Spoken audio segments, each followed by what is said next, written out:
오늘은 코로나 사태 속에서 맞이하는 부활절이라는 제목으로 말씀을 생각해 보기를 원합니다. 얼마 전에 제가 용인 양지 쪽으로 운전을 해서 갔습니다. 그런데 이 도로가 이 편이 2차선, 저편이 2차선에서 총 4차선이거든요. 제가 1차선을 타고, 그러니까 중앙선 쪽이죠, 타고 양지 쪽으로 쭉 달리고 있었어요. 근데 맞은편에서 냉동차 하나가 이제 다가오는데 느낌이 좀 이상한 거예요. 중앙선을 넘을 것 같은 느낌이 드는 거예요. 혹시나 해서 긴장하는 마음으로 운전하고 있는데 아니나 다를까 그 차가 갑자기 중앙선을 확 넘어오더니 저한테 다가오는 거예요. 그래서 저도 피하려고 차 핸들을 오른쪽으로 확 돌렸죠. 근데 마침 뒤에서 따라오는 차가 없어서 괜찮았습니다. 이제 사고를 피한 것이죠. 그런데 뒤에 이렇게 보니까 그 냉동차가 중앙선을 넘어서 계속 가더니 비틀비틀 하더니 다시 제자리로 가더라고요. 졸음운전한 것 같았습니다. 여러분, 나 혼자 잘한다고 해서 사고가 안 나는 게 아니에요. 내가 아무리 잘해도, 내가 아무리 조심해도, 내가 아무리 똑똑해도, 내가 아무리 대비를 잘해도 예측하지 못하는 사고와 위험이 다가올 수 있는 것이죠. 인생은 정말 예측 불가능한 겁니다. 여러분, 지금 보세요. 지금 우리는 코로나19 바이러스 사태 속에서 부활절 예배를 드리고 있잖아요.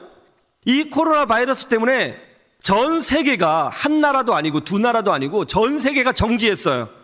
이것을 예측한 사람이 누가 있었습니까? 아무도 예측하지 못했어요. 이게 바로 연약한 인간의 모습이에요. 오늘 본문 말씀은 이렇습니다.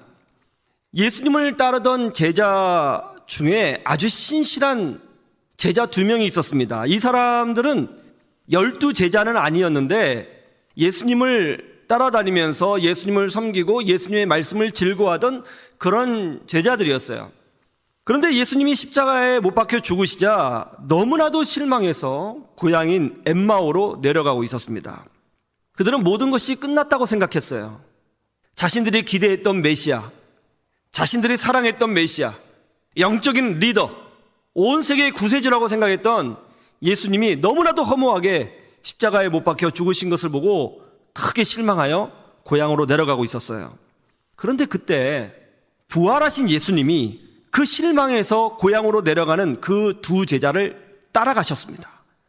그리고 함께 걸어가시면서 대화를 하십니다. 그런데 놀랍게도 이 2 제자는 이분이 예수님이라는 사실을 전혀 인지하지 못해요. 아마도 예수님께서 의도적으로 그것을 인지하지 못하도록 이 2 제자의 눈을 가리신 것 같습니다. 아무튼 부활하신 예수님은 예수님이 아니신 척 하시면서 2 제자들과 함께 걸으며 대화를 하고 물으십니다. 아니, 무슨 일이신데 그렇게 한숨을 푹 쉬시면서 가시는 겁니까?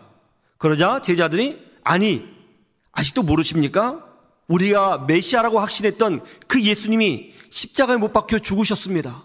그리고 너무나 놀라운 사실은 마리아라고 하는 여자가 예수님이 부활하셨다고 하는 천사의 메시지를 들었다고도 하고, 어떤 사람은 무덤가에 갔더니 정말 예수님의 시체가 없다고도 하고, 또 어떤 제자들은 부활하신 예수님을 봤다고 하는 소리까지 있습니다. 너무나 혼란스럽습니다.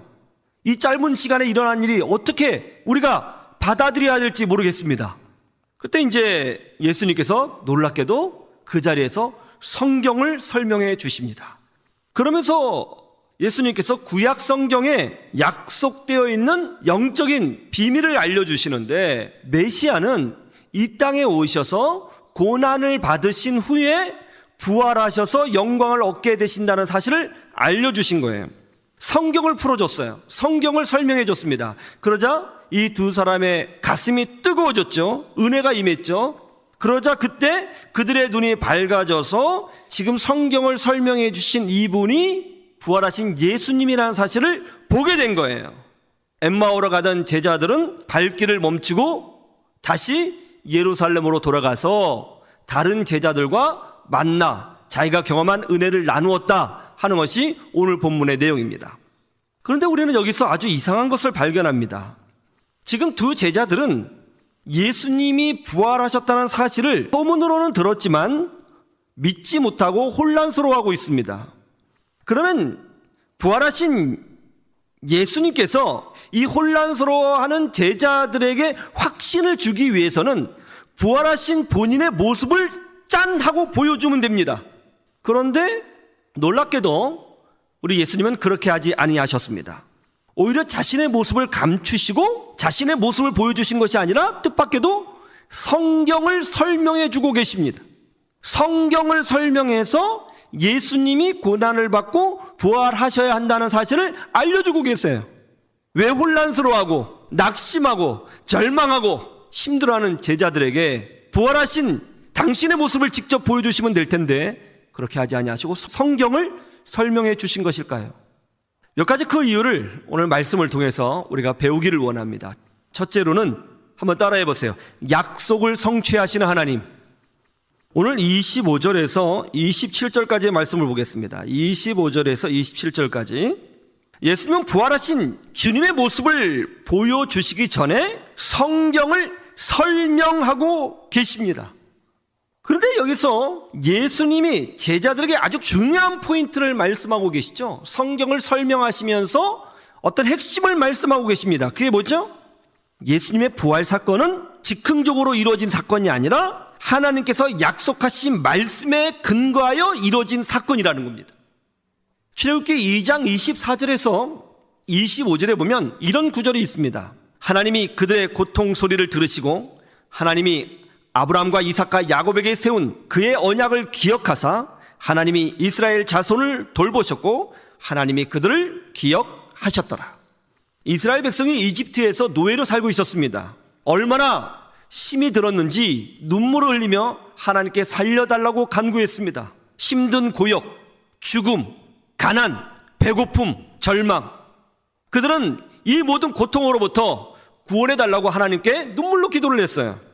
그러자 하나님께서 어떻게 하셨다고 합니까? 그들이 간구를 하니까 하나님이 그래 너희들이 기도했구나 그럼 내가 구원해 줄게 하고 짠 나타나셔서 이스라엘 백성을 구원해 주신 것이 아니고 오래전에 이스라엘 백성의 조상인 아브라함과 이삭과 야곱에게 행하셨던 언약, 즉 하나님의 말씀을 기억하시고 그 말씀을 근거로 이제부터 이스라엘 백성을 구원하시기로 행하셨다는 거죠.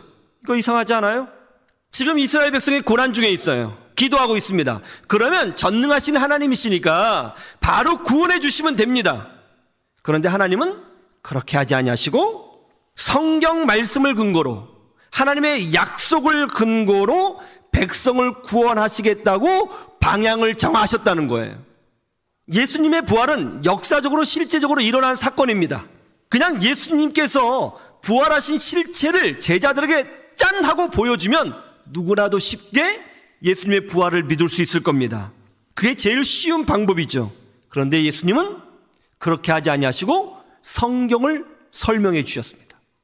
이스라엘 백성에 구원해달라고 하나님께 기도합니다. 그럼 구원해 주시면 됩니다. 그런데 그렇게 하지 아니하시고 하나님은 성경을 설명해 주고 계십니다.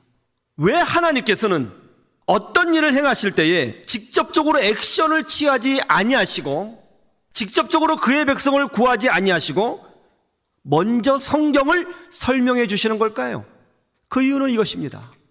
하나님이 창조주이시죠? 믿습니까? 전능하신 분이시죠? 믿습니까? 하나님 위에 높으신 분 없죠? 하나님이 유일한 왕이신 줄로 믿습니다. 그런데 말이죠, 절대 권력을 갖고 있고 전지전능하시고 그 어느 누구도 하나님을 막을 수 없다고 해서 하나님은 자기 마음대로 무질서하게 그때그때 왕이니까 멋대로 행하시는 그런 하나님이 아니시라는 거예요.